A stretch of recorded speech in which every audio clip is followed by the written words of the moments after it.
Ministerio Celirio de los Valles presenta Un café al amanecer, en las voces de Sandra y Fabián Morán. Comenzamos. ¿Qué tal? Muy buenos días. Nuevamente nos encontramos en esta hermosa mañana en un café al amanecer.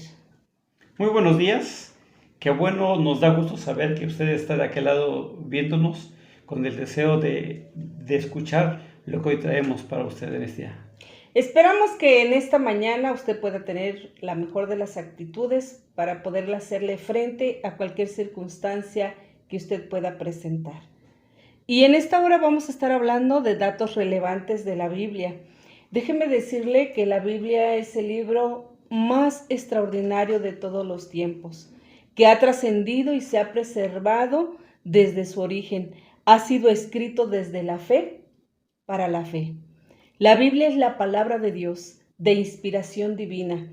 Fue escrita a través de hombres elegidos. Se trata de una obra eminente, espiritual, que los creyentes interpretan como la forma que tuvo Dios de revelarse a sí mismo y manifestar su carácter, atributos y su voluntad de salvación para toda la humanidad. Por eso queremos mencionar algunos de los muchos datos relevantes que la Escritura tiene. Uno de ellos es un versículo que nosotros hemos conocido y hemos visto a través de la Escritura, que fueron dos ciudades que fueron destruidas por el fuego, como lo fue Sodoma y Gomorra, por todo el pecado que ya había en ellos. Sin embargo, en Deuteronomios, en el capítulo 29, versículo 23, nos menciona que existieron otras dos ciudades que también fueron destruidas con fuego y azufre. Esas dos ciudades, aparte de Sodoma y Gomorra, fue Adma y Seboy. Eso lo encontramos en Deuteronomios 29, 23. ¿Cómo ves? Un dato muy interesante, siendo honesto, desconocí esa parte, yo sé que lo he leído, pero ha pasado desapercibido por mi mente.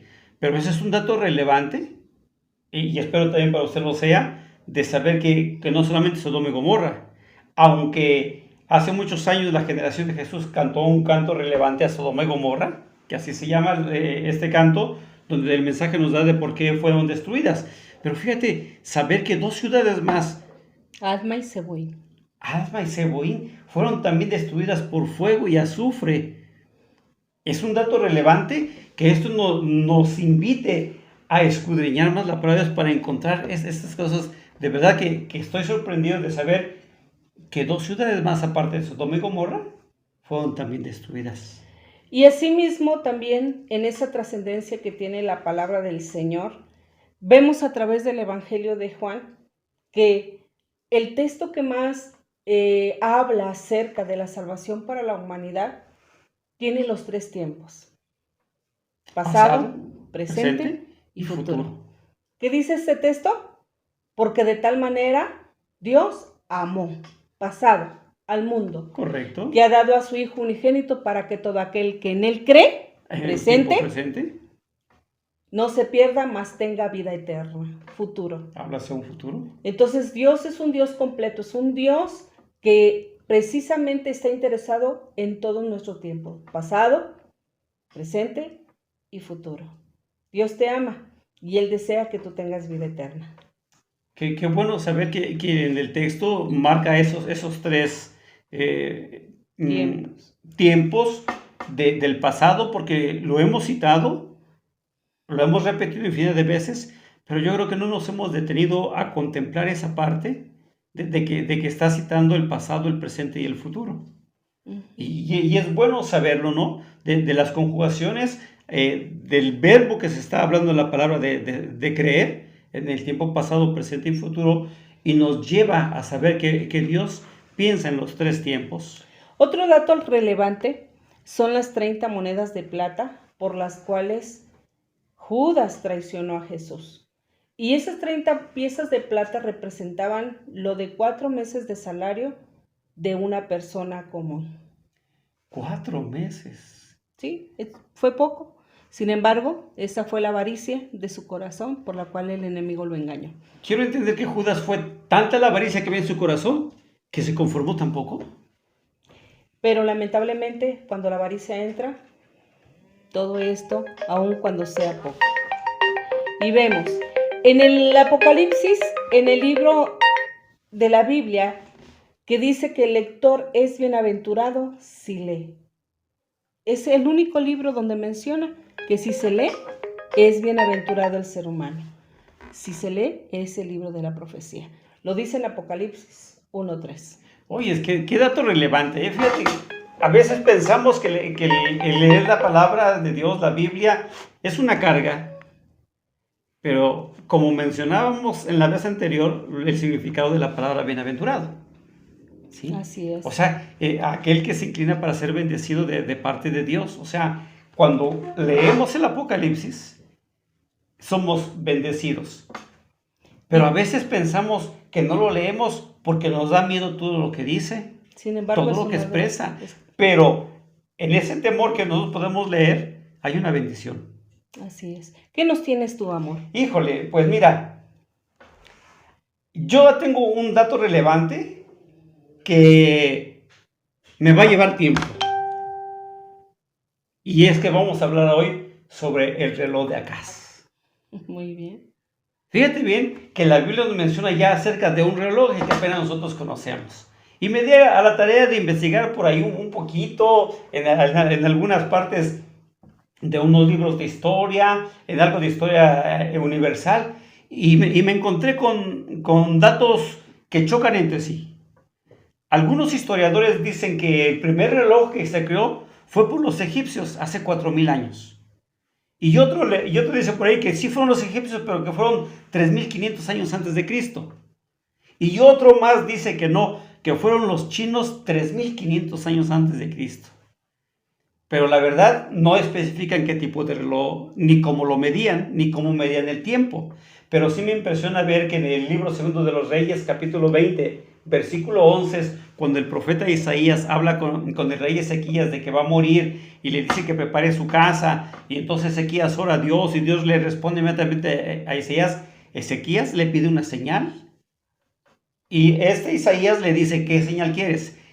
¿Que la sombra avance o que retroceda? Y Ezequías, con su inteligencia que Dios le dio para gobernar, le dijo: es que es bien fácil que la sombra avance, pero que regrese. Y entonces se usaba un reloj, el pueblo de Israel usó el reloj de sol. Déjeme decirle que fueron 732 años antes de Cristo. Y fue un reloj que el rey Acaz, el padre de Ezequías, construyó. Y lo hizo en una escalera o gradas, como le conozcamos, de cómo la sombra iba avanzando. Isaías le dice: mira, la prueba de que Dios te va a sanar y que vas a estar en el templo en 3 días es que la sombra se va a regresar 10 grados. Los historiadores, Rashi, un historiador hebreo, menciona que un grado equivalía a un escalón de la grada que había hecho Acaz. Y así se conoce, aún en la actualidad, ese lugar se conoce como el reloj de Acaz. Entonces, ¿qué indicaba? Que regresó 10 horas la sombra, porque le dice que era 10 grados. Pero cada escalón equivalía a 1 hora y 1 hora equivalía a 1 grado. Pero fíjate que se han peleado, que quién es el autor del reloj, que quién lo inventó. Eso es algo inaudito e insólito, que se pelee a alguien cuando ha servido para algo bien importante.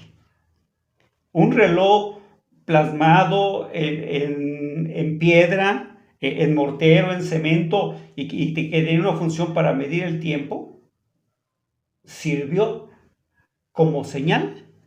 Es el único reloj que veo en la historia que sirvió como señal para que el rey Ezequías recibiera 15 años más de vida. Entonces, para mí sí es un dato relevante que el pueblo de Israel tenía un reloj con el cual medían las horas del día.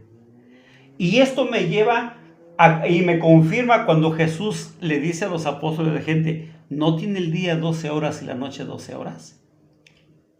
O Jesús está exactamente dividiendo tanto el día como la noche, porque entonces sí existía ese reloj. No sé si en la actualidad exista, pero sí existió ese reloj porque Jesús así lo ve. Según los historiadores, dicen que cuando el reloj llegaba y se perdía la sombra en el umbral con el que medían, para los escalones era el mediodía, que es lo que se le llama como el ceñid del sol, cuando el sol está en su punto más alto, que no hay sombra para ningún lado, ni para el norte, ni para el sur, ni para el este, ni para el oeste, dependiendo en la posición que nos encontremos en el globo terráqueo. Entonces, vamos a ver que ahí servía para dividir el día y la noche completamente, y eso nos lleva a ver cómo cuando Isaías le dice a Ezequías, le da la señal de que la sombra iba a regresar 10 grados, la sombra se regresa a 10 horas. Y este es el hecho, viendo más adelante con el rey de Babilonia, cuando manda a sus embajadores para ver cómo estaba Ezequías de la enfermedad que había tenido y había sido sanado, porque la fama llegó hasta allá de que en Israel se había regresado el sol 10 horas. Este dato relevante le invito a que usted lo busque más en su Biblia. Le estamos dando fuente fidedigna que la Escritura contiene para que vea que no estamos haciendo ni inventando cosas, sino que estamos trazando la palabra de Dios. Les repito, es segundo libro de los Reyes, capítulo 20, versículo 11. Y también lo encuentra en el segundo libro de las Crónicas y lo encuentra en Isaías también. Esta expresión. Así que vamos a continuar viendo algunos datos relevantes en la Escritura que vamos a estar compartiendo con usted. Y hablando de los tiempos, la Biblia dice, aprovecha el tiempo porque los días son malos. Aprovechemos cada instante, aprovechemos cada segundo, cada minuto, hoy que tenemos vida. Que Dios te bendiga, que Dios te dé dirección en todo lo que hagas y que Dios cumpla su propósito sobre cada una de las vidas. Y no te olvides de darte tiempo para estar la próxima semana aquí en Un Café al Amanecer y disfrutar tu café con tiempo. Dios te bendiga. Hasta pronto. Ministerios El Lirio de los Valles presenta Un Café al Amanecer, en las voces de Sandra y Fabián Morán. Comenzamos.